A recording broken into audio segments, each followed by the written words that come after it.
from Southwest Florida's most trusted news. This is Wink News at 5. Less than a day away from Inauguration Day, what the president plans on doing just before President-elect Joe Biden is sworn in. Plus a huge announcement for Southwest Florida, how more vaccines will be available for seniors. And problems getting a vaccine have left families frustrated, even leaving them in tears. Why a family says they need a vaccine ASAP. Temperatures made it into the 70s today, and it only gets warmer into the weekend. 5 o'clock with live pictures. President-elect Joe Biden at his first inaugural event in D.C., just hours away from taking the oath of office. The event starts in just a few minutes at the Lincoln Memorial and Reflection Pool, where he'll be honoring victims of COVID-19. This marks one of the key priorities of his administration and one of his first tasks as president, getting more COVID-19 vaccines to more people. Hello again, I'm Chris Safadi. And I'm Lois Tomey. Thank you for trusting Wink News. President Trump final farewell just released by the White House in a recorded message. In it, he talks about what he believes are the highlights of his presidency. President Trump will not make a primetime farewell address like his predecessors have. We're going to tell you what he said in just a few minutes. But Wink News reporter Karen Kaifa is live in Washington. And Karen, you're looking ahead to tomorrow and what President Trump did today in his final day in office.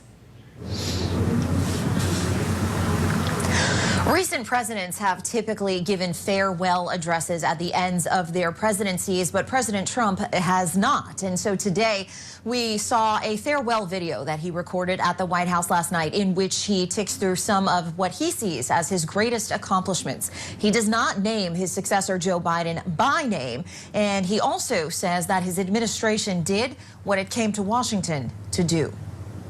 Outside the White House, a Marine stands guard, a sign Donald Trump is working in the Oval Office during the final hours of his presidency. As I conclude my term as the 45th President of the United States, I stand before you truly proud of what we have achieved together. President Trump is expected to issue more than 100 pardons and commutations. A source close to the process says dozens of the final acts of clemency were championed by criminal justice reform advocates. Senate will come to order. The Senate, meanwhile, holding confirmation hearings for Biden cabinet nominees, including two who will be key to the new administration's efforts to confront domestic extremism. Secretary of Homeland Security nominee Alejandro Mayorkas. I will do everything I can to ensure that the tragic loss of life, the assault on law enforcement, will not happen again. And Director of National Intelligence nominee Avril Haines. When it comes to intelligence, there is simply no place for politics ever. After a transition delayed by the Trump administration, Biden's administration will have no confirmed cabinet members by Inauguration Day. I am concerned about this delay, and it's why, the Senate's going to need to move very quickly. The president-elect today making a trip he's made many times before. It's kind of emotional for me. This time to take over the presidency.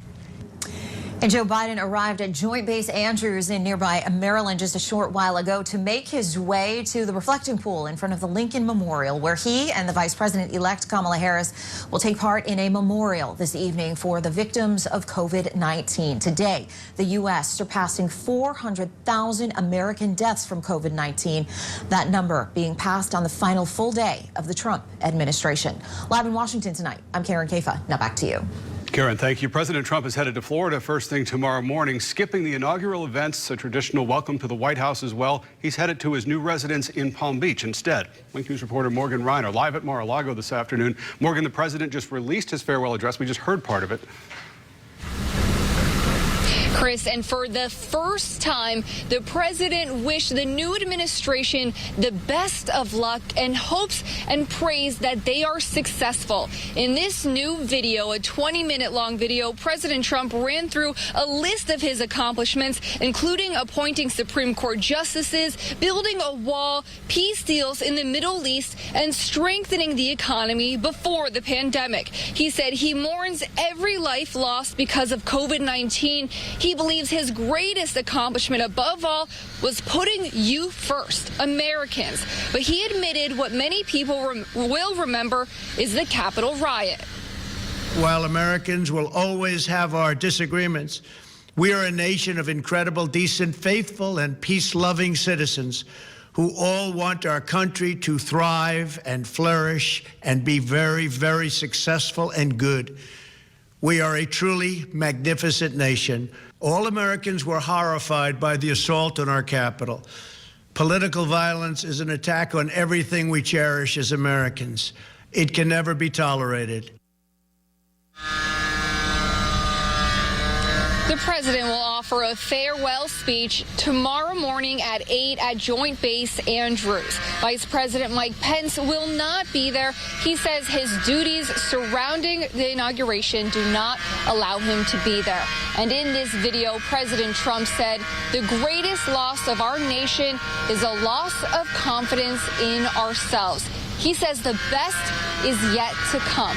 President Trump will land here in Palm Beach County at 11 or around 11 tomorrow and will be here for his last moments as our president.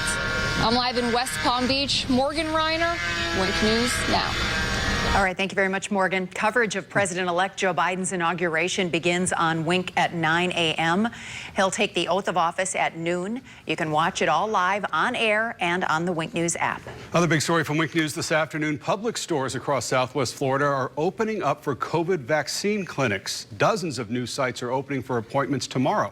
Wink News reporter Sydney Persing live at the Publix at the Midpoint Center in the Cape. Sydney, Lee, and Charlotte counties are now on the list. So how does this help everybody? Well, Chris, this means that more people will be vaccinated. It does not mean that everyone will be vaccinated. Every Lee County Publix with a pharmacy and 7 more in Charlotte County will begin vaccinations on Thursday. Now, right now, Publix vaccinates between 100 and 125 people a day. This is going to be by appointment only, and those appointments will be available online only, so no walk-ups. Governor Ron DeSantis says that as soon as more vaccine becomes available, this program will expand.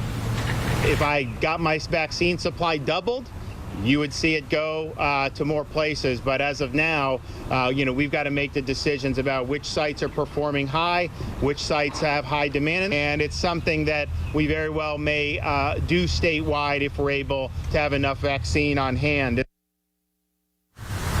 Now, there's no doubt the governor thinks, at least for now, Publix is one of the best ways to get this vaccine out there. Registration for appointments opens tomorrow at 6 a.m. online. We've put the link for you to do that on the top of the Wink News app. Reporting live in Cape Coral, Sydney Persing, Wink News Now. All right, thank you very much, Sydney. People living in DeSoto County will be able to sign up for an appointment tomorrow, too. 250 slots open at 9 a.m. Call area code 863-491-5335 to make an appointment, or you can schedule one online. The vaccines will be given out starting Thursday at the Turner Center in Arcadia.